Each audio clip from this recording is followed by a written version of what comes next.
저는 성곽교회 유경보 전도사 최진희라고 합니다. 반갑습니다. 청년들은 되게 낯설어가지고 지금도 어색한데 그냥 편하게 우리 오늘의 주제를 가지고 나눠보는 그런 시간이 되었으면 좋겠습니다. 먼저 기도로 시작하겠습니다. 기도하겠습니다. 살아계신 감사합니다. 하나님, 이 시간 우리 성관 청년부와 함께 해주셔서 이런 귀한 시간들을 통하여 우리가 오늘 성경, 기도, 교회라는 주제를 가지고 우리가 나누려고 합니다. 하나님, 이 시간들 하나님 비록 짧은 시간이지만 하나님 이 시간을 함께하여 주셔서 이 시간에 넣어지는 모든 것들이 우리가 성장하고 성숙하는 데 있어서 기본 밑바탕의 밑거름이 될 수 있는 귀한 시간을 될 수 있도록 도와주시고 전하는 저나 듣는 우리 청년분들과 함께 해주셔서 성령님 안에 교통함이 있을 수 있도록 지금 도와주셔서 예수님의 이름으로 기도했습니다. 아멘. 네, 오늘 저랑 함께 나눠볼 것은 성경, 기도, 교회인데요. 이 책을 저도 한 읽어봤는데 너무 잘 돼 있더라고요. 그래서 도대체 이 교재를 가지고 제가 무엇을 이보다 더 좋게 잘 설명할 수 있을까 고민이 너무 많이 됐어요. 그래서 우리 회장님께서 자유롭게 편하게 하시라고 해서 그냥 제가 좀 이 책의 교재를 중심으로 자유롭게 우리 나눠보려고 합니다. 먼저 성경에 대해서 우리 한번 나눠보려고 하는데요. 자, 성경이란 뭘까요? 제가 유년부에서도 좀 질문을 많이 해요. 설교 시간에도. 네, 성경이 뭘까요? 뭘까요? 하나님 말씀. 하나님의 말씀, 그쵸? 네. 잠깐, 이쪽이 신입생이세요? 네. 아, 파릇파릇한 신입생들. 많이 얘기해 주셨으면 좋겠어요. 네. 성경은 바로 하나님의 말씀이죠. 우리가 잘 알고 있는 것처럼 주일학교 때부터 유치부부터 우리가 늘 배웠던 것이 바로 성경은 하나님의 말씀이다. 살아계신 하나님의 말씀이다라는 것을 우리가 늘 배우고 지금까지도 기억을 하고 있습니다. 그리고 우리는 성경을 통하여서 무엇을 알 수 있느냐 하면 바로 하나님을 알 수 있는 거죠. 하나님이 어떤 분이신지, 어떤 성품을 갖고 계신지, 하나님의 구체적인 사랑과 그 계획과 이 성경을 우리에게 왜 주셨는지에 대해서도 자세하게 다 나와 있습니다.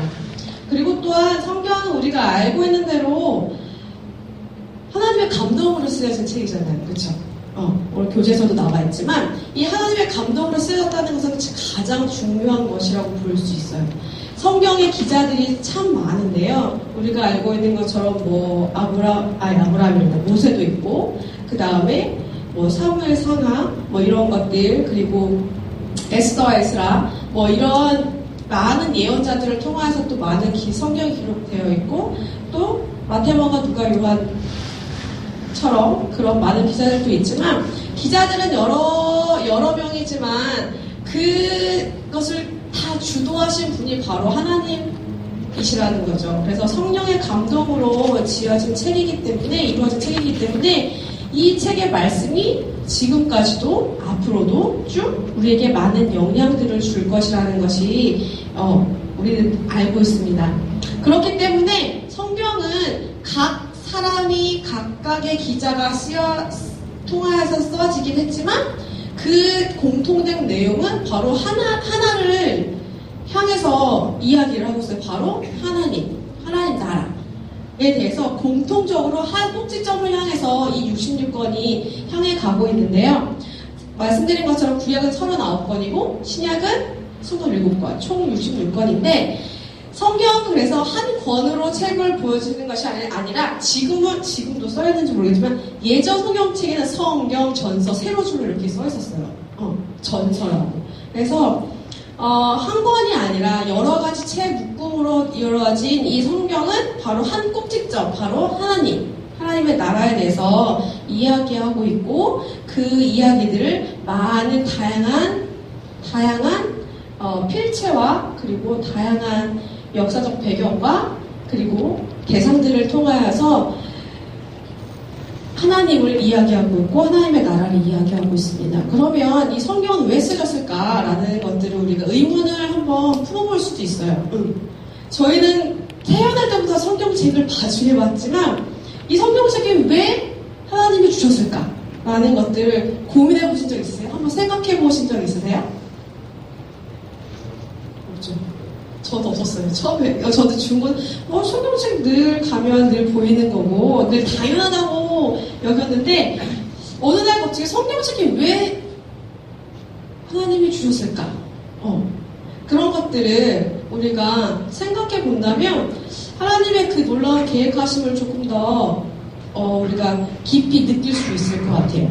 아까도 말씀드린 것처럼 성경은 바로 하나님의 나라에 대해서 이야기를 하고 있는데 그 분명한 목적은 바로 하나님 나라라는 것을 다시 한번 기억하시면서 한 말씀 한번 보도록 할게요. 자, 요한복음 말씀인데요. 한번 큰 소리로 한번 읽어볼까요? 시작! 예수께서 제자들 앞에서 이 책에 기록되지 아니한 다른 표적도 많이 행하셨으나 오직 이것을 기록함은 너희로 예수께서 하나님의 아들 그리스도이심을 믿게 하려 함이요 또 너희로 믿고 그 이름으로 힘입어 생명을 얻게 하려 함이니라. 이 말씀에서 성경이 왜 쓰여졌는지의 분명한 목적이 드러나 있어요. 하나님의 나라를 가리키고 있지만 더 구체적으로 예수 그리스도를 통하여 이 말씀을 통하여서 생명을 얻고 결국에는 천국, 하나님 나라에 우리를 들어가게끔 하시기 위해서, 다시 말하면 구원하시기 위해서 이 책을 우리에게 보내주셨다는 거죠. 우리가 하나님 나라 하면 두 가지로 볼 수 있어요. 우리가 늘 생각하는 것처럼 천국 하면 우리가 죽으면 가는 곳, 그렇죠? 천국, 맞죠? 그리고 또 하나의 성경에서 말하는 천국은 우리가 죽기 전에 우리가 살고 있는 이 시대에서 천국을 이루라라고 말씀하신 것들이 있어요. 그래서 우리가 살고 있는 이 세상에서 우리가 그리스도를 통하여 구원함을 받고, 그리고 그 구원함을 통하여서 우리가 구원받은 자로서 그리스도의 삶을 이 세상에서 살아가게 되면 그곳이 바로 천국이라는 거죠. 그래서 이 지상에서의 천국과 그리고 나중에 우리가 가게 될 그 천국, 그 두 가지의 의미를 통하여서 성경은 그 두 가지를 모두 다 얘기를 하고 있는 거예요. 그래서 디모데후서에 보면 이런 말씀이 있어요. 쭉쭉쭉 읽다 보면 하나님의 사랑으로 온전하게 하며 선한 일을 행할 능력을 갖추게 하려 함이라 라고 말씀이 되어 있어요.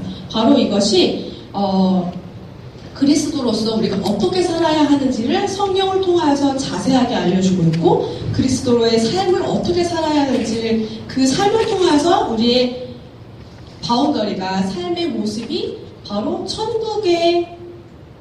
천국처럼 우리가 그렇게 변화시켜가고 나아가는, 좀 더 그 영역들을 좀 더 넓혀가고자 하는 그런 것들을 성경을 통해서 우리가 알 수 있습니다. 그래서 전반적으로 정말 성경을 통해서 하나님을 알게 되고 정말 우리가 늘 아는 것처럼 죄로 인하여서 하나님과 멀어졌던 우리가 하나님과 가까이 가게 하시기 위해서 예수 그리스도를 보내주시고, 그런 기록들을 세세하게, 지금은 우리 눈에 사도들도 없고 예수님도 없잖아요. 그렇지만 이 성경을 통하여서 하나님께서는 그 이전부터 하나님의 계획과 하나님의 사랑과 너희가 왜 나로부터 멀어졌는지, 그리고 너희가 어떻게 하면 나와 함께 가까이 다시 될 수 있는지, 그래서 내가 창조했던, 내가 마련하고 있는 그런 천국에 너희가 어떻게 하면 들어올 수 있는지, 그리고 너희가 천국에 오기까지 너희가 살아갔을 때 그 땅에서 어떻게 살아가야 하는지를 많은 인물들과 많은 에피소드를 통하여서, 그리고 많은 편지들을 통하여서 우리에게 알려주고자 하시는 것이 바로 하나님의 목적이고, 이 성경이 쓰여진 목적이고, 우리에게 주어지신 목적이라고 봅니다.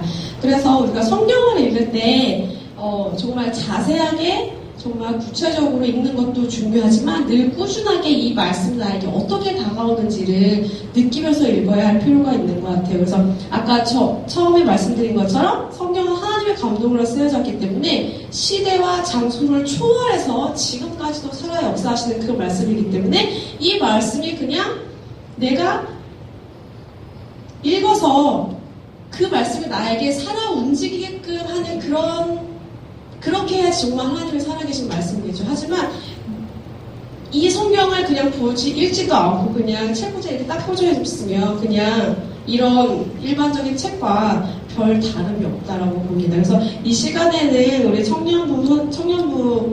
청년들께서 성경을 대하실 때 어떻게 읽으면 좋을까라는 것들을 조금 제가 말씀을 드렸으면 좋겠다라는 생각이 들더라고요. 그래서 왜냐하면 저도 성경책 읽는 게 너무너무 힘들었거든요. 3년 전까지만 해도 성경책 읽다 보면 레위기에서 포기하고 그리고 창세기에서도 노아 계보 나오면 왜 벌써부터 노아 계보가 나와가지고 귀찮게 만들고 그래서 중간중간 내가 읽고 싶은 부분만 쉬운 부분만 읽고 막 그랬었거든요. 그래서 정말 일독하기가 너무너무 힘든 거예요. 그런데 성경 읽는 재미가 저는 솔직히 말해서 대학원 입시 준비하면서 생겼어요. 그래서 이런 재미가 진작에 있었더라면 내가 성경을 좀 더 가까이 하고 더 많이 읽지 않았을까라는 그런 아쉬움이 되게 많이 남았었어요. 그래서 성경을 저희 교회에서도 뭐 천독 대행진을 하고 뭐 이렇게 하는데 조금 더 일찍 성경 읽는 재미를 조금 아시게 된다면 좀 더 좋겠다라는 생각이 들더라고요. 그래서 성경을 읽으실 때 뭐 제가 뭐 구체적으로 뭐 정말 전문 강사처럼 말씀드리긴 어렵지만 전반적으로 성경이 어떻게 이루어졌는지를 먼저 알게 되신다면 성경 읽는 게 조금 더 수월하고 재밌어질 거예요. 그러니까 저희가 여행을 갈 때 계획을 짜잖아요. 그렇죠? 그리고 이미 내가 갈 지역의 지도를 꺼내서 땅의 모양은 이렇게 생겼고 수도는 여기쯤에 있고 내가 놀러 갈 장소가 여기고 그곳에 뭐 지하철 노선표를 봐서 미리 한번 눈에 익히면 조금 더 수월한 것처럼 성경도 마찬가지로 창세기에는 대체로 이런 이야기가 들어있고 마태복음에 이런 이야기가 들어있고 이사야는 이런 이야기가 들어있고 전체적으로 그냥 훑어서 그냥 이런 이야기가 전반적으로 있구나 하는 그 상황에서 성경을 읽으신다면 조금 더 재미있게 읽으실 거라 생각이 듭니다. 그래서 저랑 그렇게 많은 시간은 아니지만 그냥 한번 나눠보고 오늘 교재도 나와 있을 거예요. 구약을 나눠보고 시대별로 나눠보고 시작도 나눠보고 왜 이렇게 묶여야 하는지 왜 나누는지 굳이 이런 것들을 한번 보도록 할 거예요. 그래서 교재 안 보셔도 되고요. 제가 여기에 나와 있는데 구약 성경은 39권이에요. 창세기부터 말라기까지.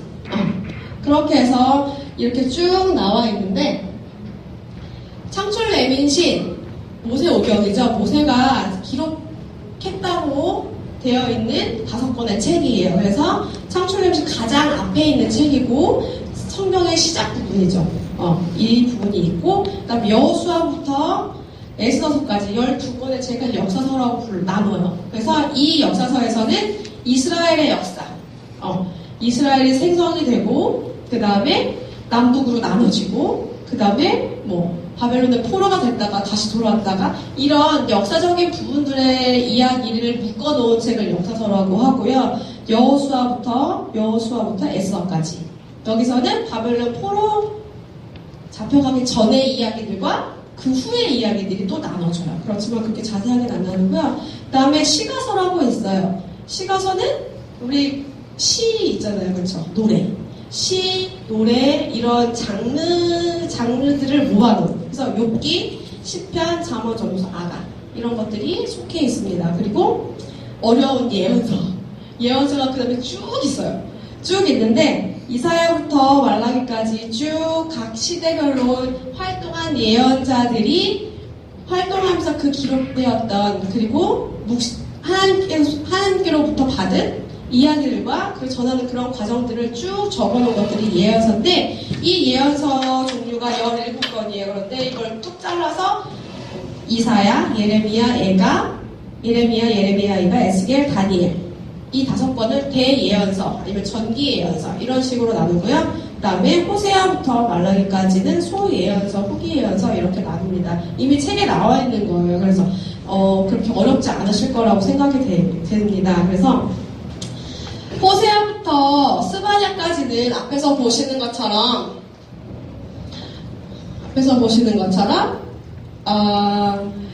이 역사의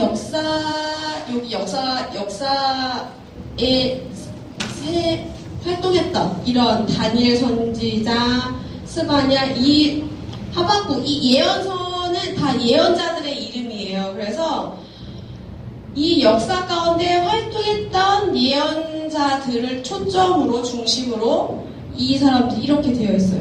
저는 어렸을 때 이 에스더서 쭉 이렇게 있잖아요. 그러면 이 시대별로 그냥 다 쭉인 줄 알았어요.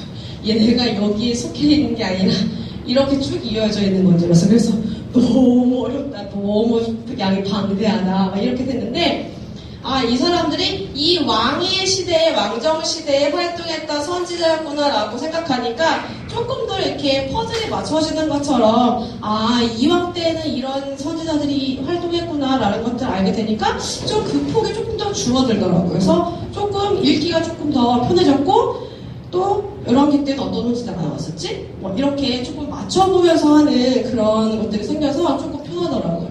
그리고 시편은 우리가 아는 것처럼 다윗이 요때 누구죠? 사울에게 쫓기면서 하나님과의 관계들과 그런 모든 것들을 시로, 노래로, 찬양으로 자기의 모든 심정을 다 담아서 쓴 시편이잖아요. 그렇죠? 이런 것들이 시편이 요때 쓰여졌음을, 그래서 사무엘 읽으면서 시편을 같이 읽으면 시대적인 것들이 조금 겹치니까 조금 더 편하실 것 같아요. 그래서 다윗이 이렇게 쫓길 땐 이 시편을 썼구나. 그래서 약간 매치하시면서 읽으면 조금 더 편해요. 그리고 제일 어려운 욥기는 누가 썼는지 잘 모르고요.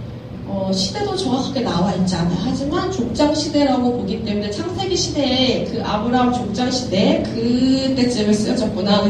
그래서 시기를 이쪽으로 보고 있어요. 그리고 학계, 스가랴, 말라기는 이제 포로기 이후에 다시 돌아와서 성전 건축이나 이런 모든 것들이 나와 있기 때문에 이 후기 예언에 들어가 있죠. 그래서 이렇게 한 패턴으로 이렇게 조금 이 표를 조금 눈에 익혀 놓으시면 성경 보실 때 아무래도 이렇게 저처럼 예전에처럼 쭉 이렇게 나열되어 있는 것들이 조금 자리를 잡아가게 되면 조금 더 읽기가 편하시고 이렇게 되는 거죠.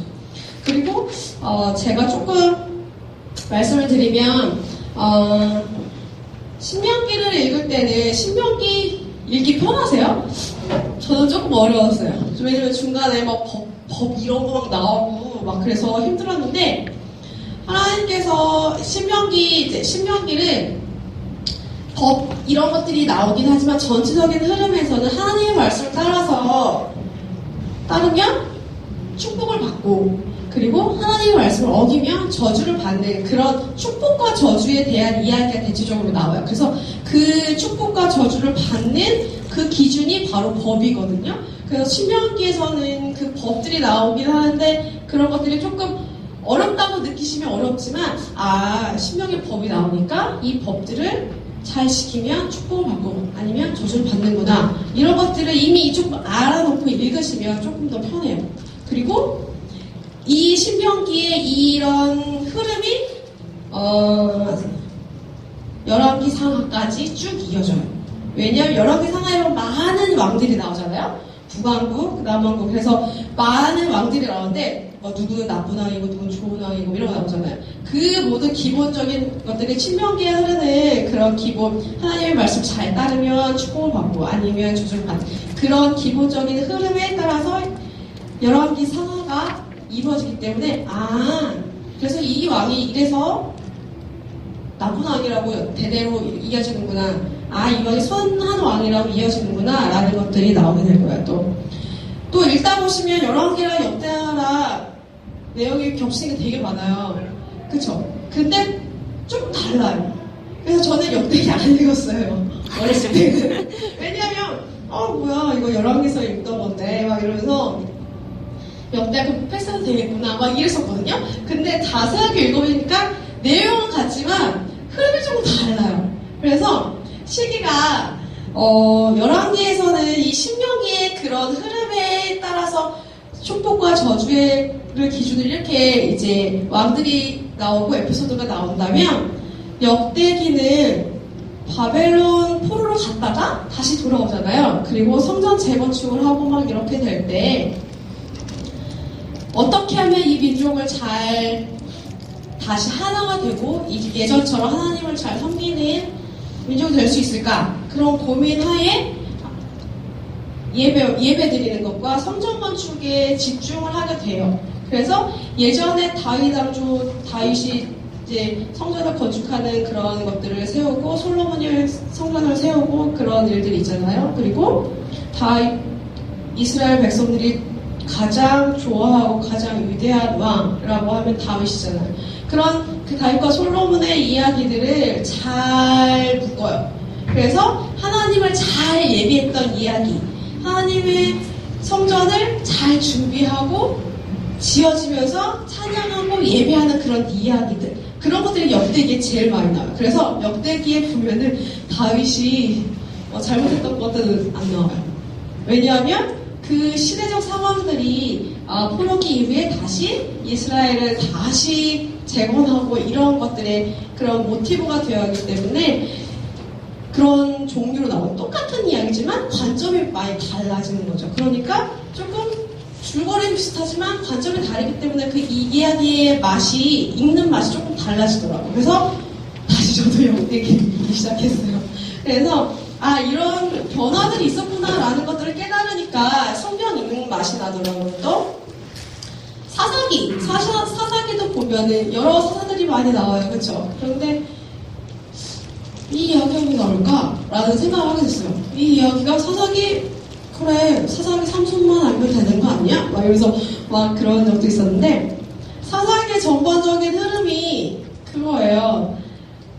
이스라엘 백성이 죄를 지어요. 그래서 하나님이 다른 이방 민족을 통하여서 이스라엘을 치고 괴롭혀요. 그러면 이스라엘 민족들이 다시 하나님 앞에 살려달라고, 하나님 도와주세요, 막 이렇게 간구를 해요. 그래서 하나님이 사사를 보내서 구해줘요. 그러면 이스라엘 민족이 또 까먹고 또 죄를 지어요. 처음부터 끝까지 읽다 보시면 그 사사별로 이렇게 한 명씩 한 명씩 분리해서 이렇게 읽다 보시면 이 사이클이 똑같아요. 이 사이클.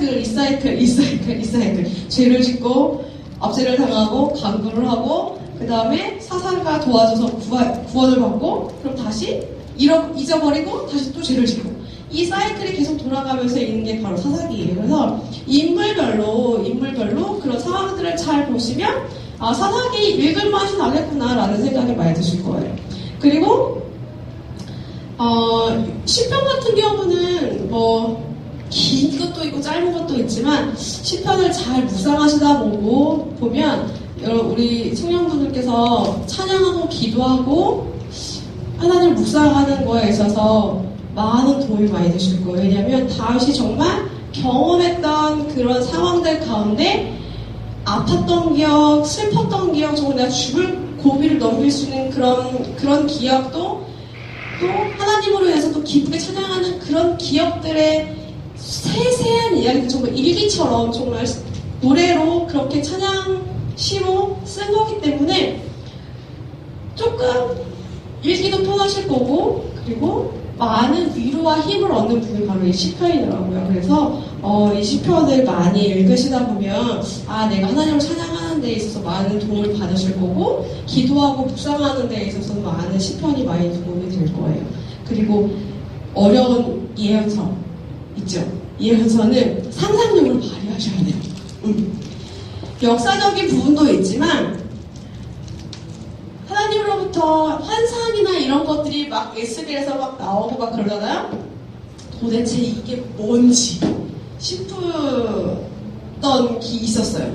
도대체 이게 왜 나오는지. 그런데 약간의 상상력을 발휘하시면 머릿속으로 이 것들을 그려가면서 읽으시는 거예요.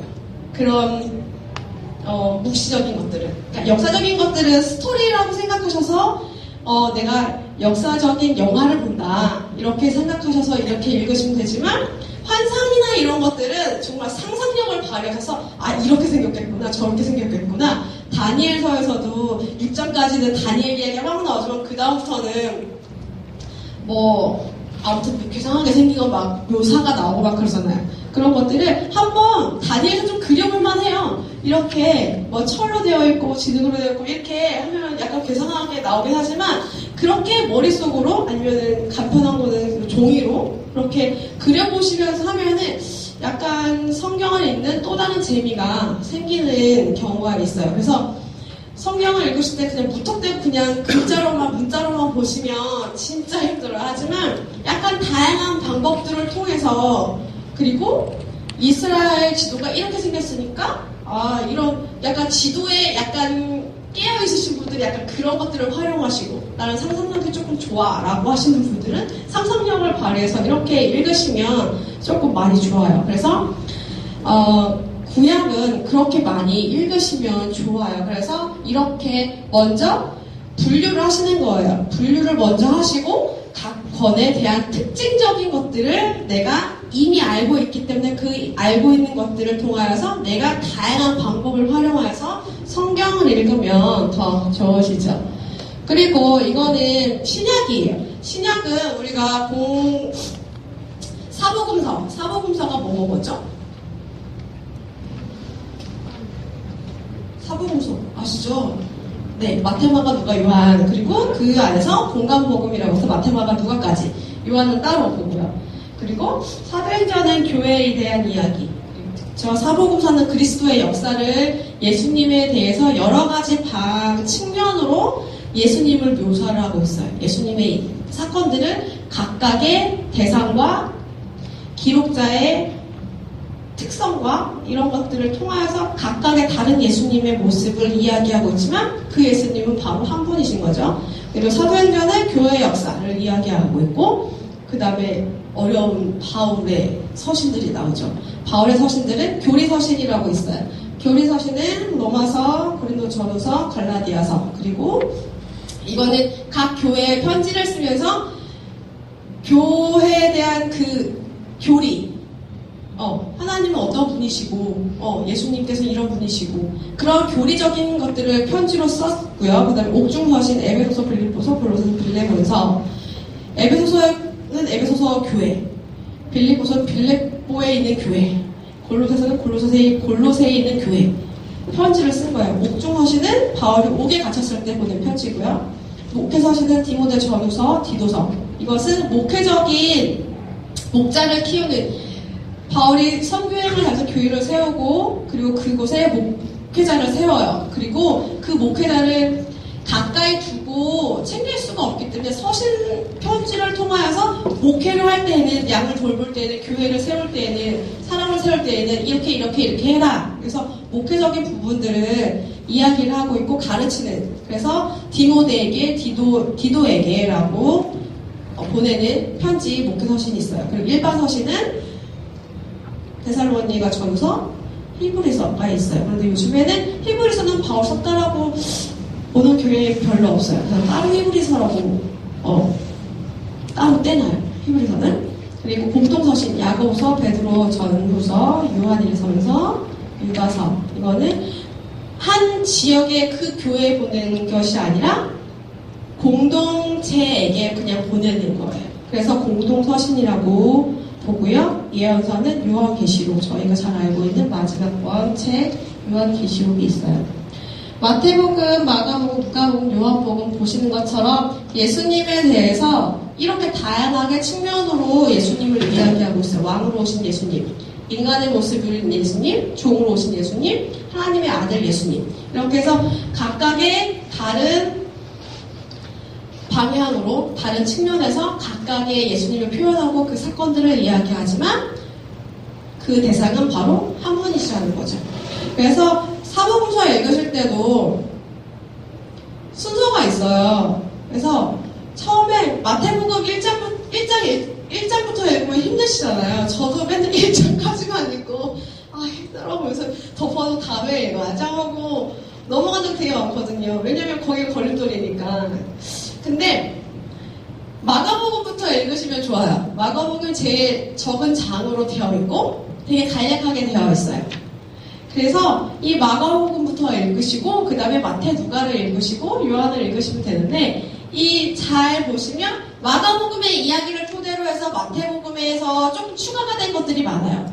그리고 누가에서는 누가대로 추가가 된 것들이 많아요. 이렇게 해서 이 세 가지가 겹치는 것들이 있는데 그 겹치는 것들이 다 마가복음에 나와요.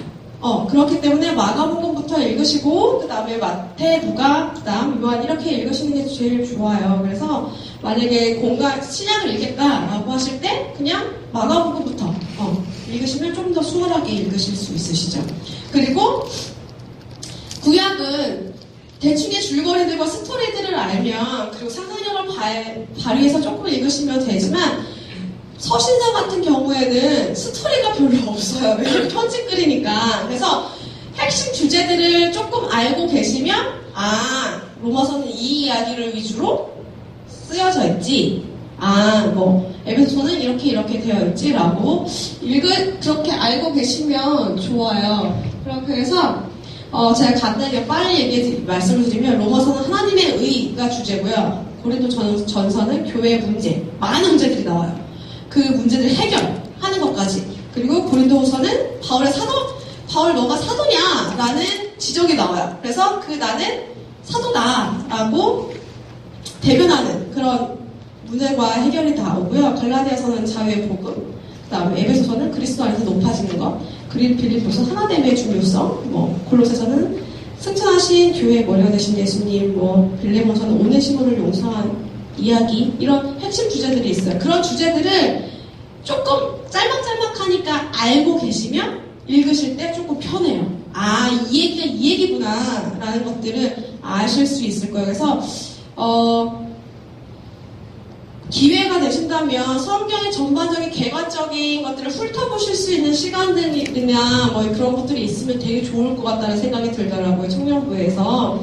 그래서 그런 개관적인 부분들을 조금 더 알고 성경을 읽으시면 성경 어려워가 아니라 성경 재밌네? 라고 읽으실 수 있으실 것 같아요. 그래서 그런 것들 조금 추천해드리고요. 개관적인 부분들 이런 것들을 책이나 아니면 목사님이나 이렇게 다양하게 해서 한 번쯤 그런 시간을 한번 가져보시는 것도 좋을 거라고 생각이 듭니다.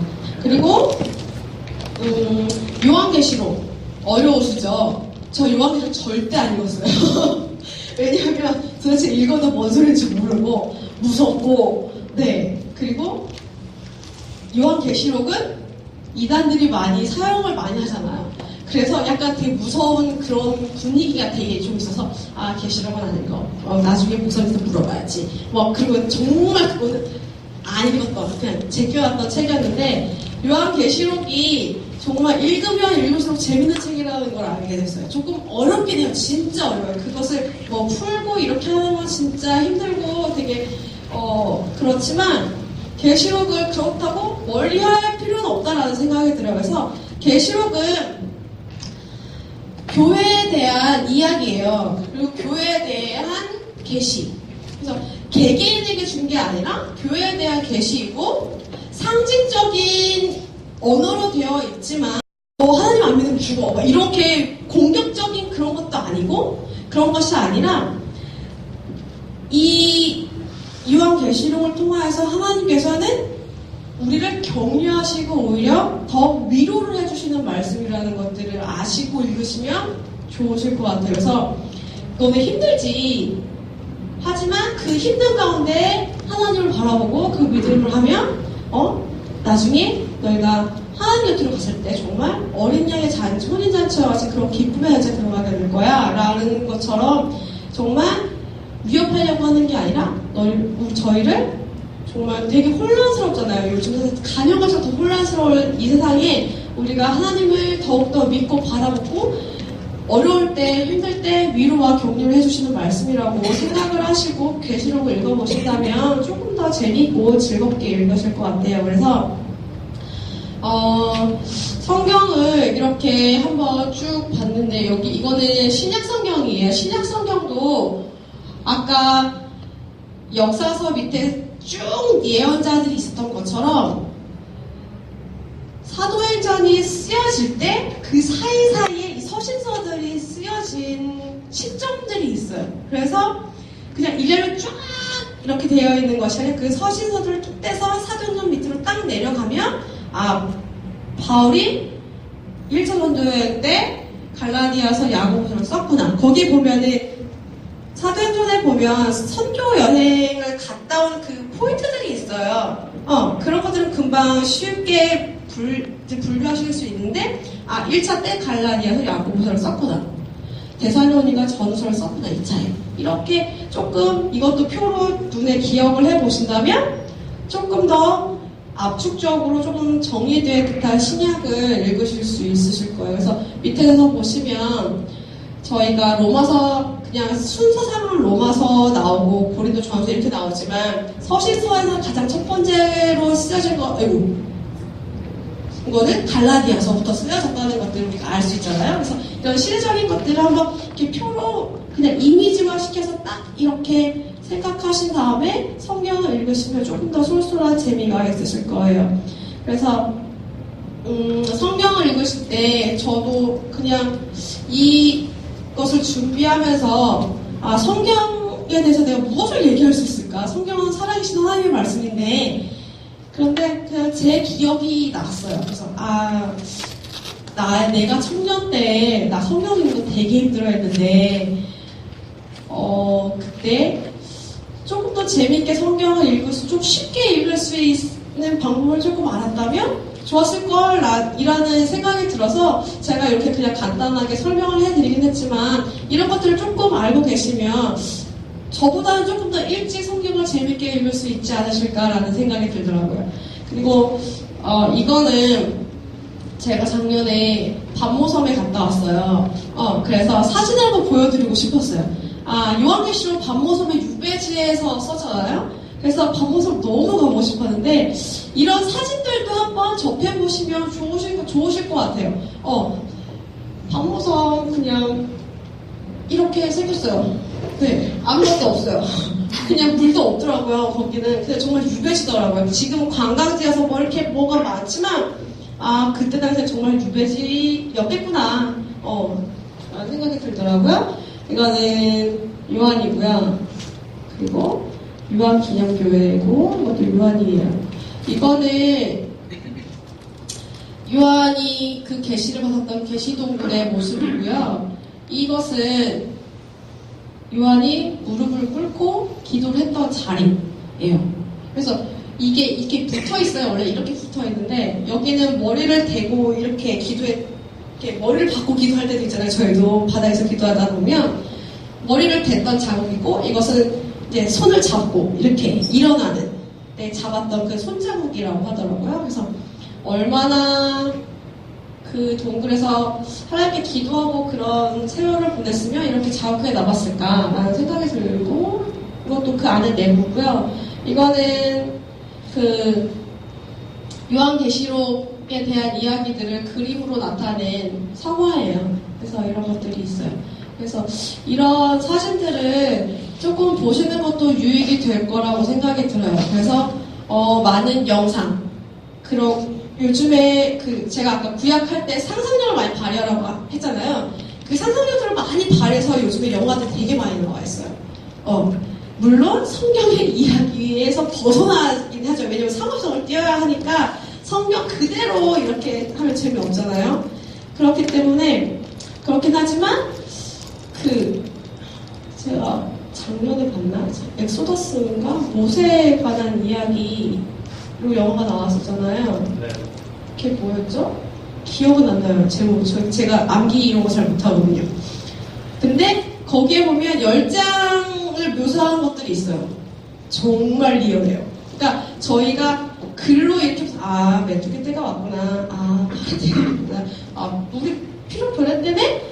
이렇게 그냥 글로 보면 재미없는데 성경을 읽고 와서 그런 영화들 한번 보시면 스토리에 이게 성경 이야기 스토리에 똑같아 이렇게 생각하지 마시고 성경 이야기가 조금 벗어나는 것들이 조금 몇 개 있지만 그런 묘사적인 것들 있잖아요.